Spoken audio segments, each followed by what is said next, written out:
नमस्कार दोस्तों, स्वागत है आपका। आपके अपनी यूट्यूब चैनल पर बात करने वाले हैं इन्फोएज कंपनी के बारे में। दोस्तों, आपको बताना चाहूँगा कि इस कंपनी के अंदर सुनीत जी का एक कमेंट प्राप्त हुआ है और इन्होंने पूछा है कि इस कंपनी के अंदर इन्होंने 5850 रुपये के ऊपर, यानी कि 5850 रुपये का इनका भाव है और यहाँ पे लगभग 30 क्वांटिटी इन्होंने यहाँ पे उठाई हुई हैं। तो अब जानना चाहते हैं कि आगे का रिव्यू किस तरीके से रह सकता है स्टॉक के अंदर, क्या और गिरावट देखने को मिल सकती है या फिर ऊपर के लेवल हमें शेयर के अंदर बनते हुए नजर आएंगे। तो देखिए, एक एक करके शुरुआत करते हैं। सबसे पहले तो दोस्तों आपको मैं यहाँ पे यही बताऊंगा कि कोई भी कंपनी हो, खरीदारी करते वक्त आपको एक चीज़ ज़रूर ध्यान दे लेनी चाहिए। वो ये है कि कम कम शेयर रखें और हम लोग को नीचे की तैयारी स्टॉक के अंदर करके चलनी है। तो ज़्यादा क्वांटिटी के चक्कर में ना पड़ें, क्योंकि देखिए काफ़ी सारे रिटेल निवेशक ये सोच कर चलते हैं कि कुछ मूवमेंट मिलेगा, पैसा लेकर निकल जाएंगे। कई बार हम लोग फंस भी जाते हैं। तो इस तरीके की गलतियां दोबारा ना दोहराएं। खैर, अगर देखा जाए तो स्टॉक के अंदर जो फिलहाल की डेट में चाल देखने को मिल रही है, पिछले एक महीने में अच्छी खासी गिरावट शेयर के अंदर देखने को मिली। लगभग 15% से ज़्यादा की गिरावट आपको शेयर के अंदर देखने को मिल चुकी है। इसी तरीके से अगर 6 महीने की बात करते हैं तो जो तेज़ी का माहौल स्टॉक के अंदर बनता हुआ नजर आया था, लगभग 7400 रुपये से ऊपर के लेवल हमें स्टॉक के अंदर देखने को मिले थे। अब डाउन ट्रेंड के अंदर ये स्टॉक लगातार दौड़ता हुआ नजर आ रहा है। तो चलिए अब बात करेंगे कि शेयर के अंदर अब कितना मूवमेंट आगे देखने को मिल सकता है। तो दोस्तों, इंट्राडे के जो सपोर्ट लेवल और रेसिस्टेंस लेवल है वो मैं आपको बताने वाला हूँ। तो यहाँ पे जो पहला सपोर्ट लेवल इस स्टॉक का निकल कर आ रहा है, लगभग 5286 रुपये का। हो सकता है कि स्टॉक के अंदर गिरावट देखने को मिले, 5286 रुपये के आसपास ये स्टॉक सपोर्ट लेता हुआ नजर आए। और अगर बात की जाए स्टॉक के दूसरे सपोर्ट लेवल की, तो लगभग 5207 रुपये के आसपास निकल कर आ रहा है। तीसरे सपोर्ट लेवल की बात करते हैं तो 5098 रुपये के आसपास ये निकल कर आ रहा है। अब अगर बात की जाए रेसिस्टेंस लेवल की, तो स्टॉक के अंदर ऊपर की तरफ कितना मूवमेंट देखने को मिल सकता है, तो 5475 पहला लेवल हमें देखने को मिल रहा है, यानी कि पहला रेसिस्टेंस लेवल देखने को मिल रहा है। और अगर दूसरे रेसिस्टेंस लेवल की बात करते हैं तो 5584 रुपये के आसपास निकल कर आ रहा है। इसी तरीके से अगर तीसरे रेसिस्टेंस लेवल की बात करें तो 5663 रुपये के आसपास निकल कर आ रहा है। तो दोस्तों, ये तो बात हुई इंट्राडे की। तो इंट्राडे के अंदर किस तरीके का मूवमेंट देखने को मिल सकता है। और अगर बात करते हैं कि वीकली किस तरीके की एक्शन हमें स्टॉक के अंदर देखने को मिल सकती है। अब अगर यहाँ पे सपोर्ट लेवल की बात करते हैं तो 5518 रुपये के आसपास देखने को मिल रहा है, जो कि ओवरऑल ब्रेक हो चुका है, यानी कि वहाँ से नीचे ये स्टॉक इस समय ट्रेड करता हुआ नजर आ रहा है। दूसरे सपोर्ट लेवल की बात करते हैं तो 5390, वो भी ब्रेक हो चुका है, उससे नीचे इस समय स्टॉक ट्रेड करता हुआ नजर आ रहा है। तीसरे सपोर्ट लेवल की बात करते हैं जो कि वीकली में दिखाई दे रहा है 5215, तो ये भी एक इंपॉर्टेंट रोल यहाँ पे प्ले करता हुआ नजर आने वाला है।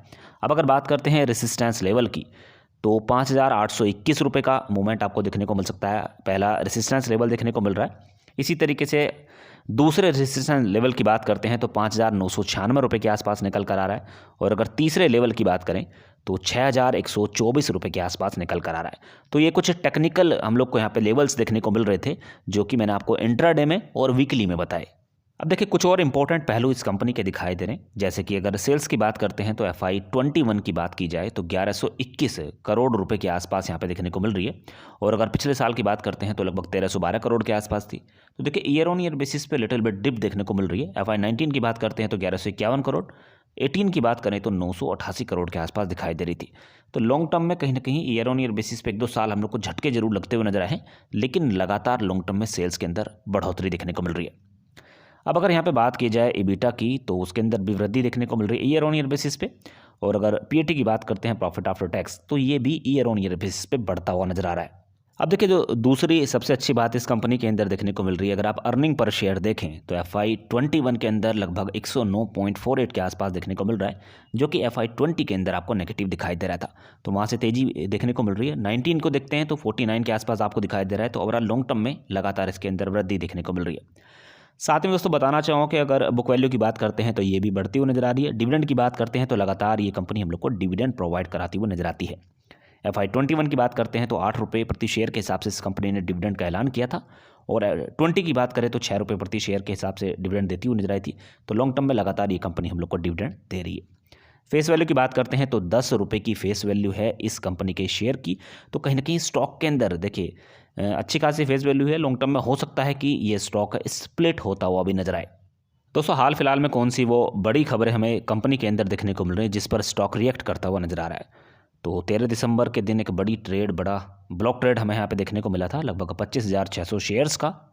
और उसके बाद में 7 दिसंबर को एक एक्टिविटी हमें स्टॉक के अंदर देखने को मिली। तो देखिए ये जो छोटी मोटी जो चीज़ें हैं आपको देखने को मिलती रहती हैं, लेकिन फ़िलहाल की डेट में कोई ऐसा बड़ा कारण हमें नहीं देखने को मिल रहा है जिसकी वजह से ये कहा जा सके कि कोई बैड न्यूज़ इस कंपनी के अंदर देखने को मिल रही है, स्टॉक के अंदर और भी गिरावट देखने को मिल सकती है। तो फिलहाल की डेट में अप एंड डाउन का सिलसिला बना हुआ है और FIS DIs माल खरीदते या फिर बेचते हुए नजर आ रहे हैं, जिसकी वजह से स्टॉक के अंदर हम लोग को ऊपर नीचे के चार्ट पैटर्न बनते हुए नजर आ रहे हैं। और कोई कारण इस तरीके का नहीं है जिसकी वजह से पैनिक वाली सिचुएशन यहाँ पे क्रिएट हो सके। तो पैनिक में आकर तो माल बिल्कुल मत निकालना, क्योंकि स्टॉक के अंदर चाहे कितनी भी गिरावट आपको देखने को मिले, वापस से ये स्टॉक आपको रिकवर करता हुआ नजर आएगा। अब देखिए हाल फिलहाल में जो एक्टिविटी हमें स्टॉक के अंदर देखने को मिली, यानी कि कल के जो कारोबारी सत्र के अंदर वॉल्यूम देखने को मिली, तो लगभग 7 लाख से ज़्यादा की वॉल्यूम दिखाई दी है। और अगर परसों की बात करते हैं तो 7 लाख के आसपास वॉल्यूम देखने को मिली। और यहाँ पे ये जो येलो में आपको दिखाई दे रही है, लगभग 4 लाख से ज़्यादा की डिलीवरेबल क्वांटिटी इसके अंदर उठती हुई नजर आई हैं। तो इससे पहले 5 दिन का जो एवरेज दिखाई दे रहा है 2 लाख के आसपास आपको डिलीवरेबल क्वांटिटी यहाँ पे उठती हुई नजर आ रही है। तो वॉल्यूम ठीक ठाक है और दिक्कत फिलहाल की डेट में कोई इस कंपनी के अंदर नहीं दिखाई दे रही है। इसी तरीके से दोस्तों बात करेंगे कि रिटर्न्स की स्थिति किस तरीके से देखने को मिल रही है। 1 वीक की बात करते हैं तो 6% से ज़्यादा की गिरावट आपको स्टॉक के अंदर देखने को मिल चुकी है। 1 मंथ की बात करते हैं तो 15% से ज़्यादा की गिरावट आपको स्टॉक के अंदर देखने को मिल चुकी है। 3 महीने का ओवरव्यू लगभग 19% से ज़्यादा की गिरावट। 6 महीने का आउटलुक देखें तो लगभग 9.5% से ज़्यादा की तेज़ी दिखाई दे रही है। 1 साल की बात करते हैं तो 15% से ज़्यादा के रिटर्न आपको इस कंपनी के अंदर बनते नजर आए हैं। और अगर ईयरटेल डेज की बात करें तो लगभग 12.5% से ज़्यादा की तेज़ी आपको स्टॉक के अंदर देखने को मिल चुकी है। तो आउटलुक ओवरऑल पॉजिटिव है, लेकिन लॉन्ग टर्म का, शॉर्ट टर्म में गिरावट देखने को मिल रही है। हाल फिलहाल में कोई ऐसी बैड न्यूज़ इस कंपनी के अंदर नहीं दिखाई दे रही है। कंपनी का बिजनेस बेहद ही स्ट्रॉन्ग स्थिति में इस समय दिखाई दे रहा है। साथ में उसको बताना चाहूँ कि अगर परसेंटेज ऑफ डिलीवरेबल क्वांटिटी की बात करते हैं तो कल के दिन जो अच्छी खासी क्वांटिटी इस कंपनी के अंदर ट्रेड होती हुई नजर आई थी, तो यहाँ पे अच्छा खासा माल भी उठाया गया है।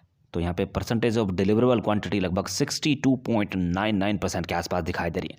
तो एक संकेत यहाँ से इस तरीके की भी दिखाई दे रहे हैं कि कहीं ना कहीं आज के दिन भी आपको अच्छा खासा मोमेंटम शेयर के अंदर देखने को मिल सकता है। दोस्तों अगर आप नए हैं, डीमेट अकाउंट ओपन कराना चाहते हैं तो आप स्टॉक के अंदर डीमेट अकाउंट ओपन करा सकते हैं। लिंक नीचे डिस्क्रिप्शन बॉक्स के अंदर दिया हुआ है। दोस्तों अगर ये पूरी जानकारी आपको अच्छी लगी हो तो वीडियो लाइक ज़रूर कीजिएगा, चैनल सब्सक्राइब कर रख लेना ताकि नई वीडियो का नोटिफिकेशन सीधे आपके मोबाइल पर मिल सके। Thank you so much for watching.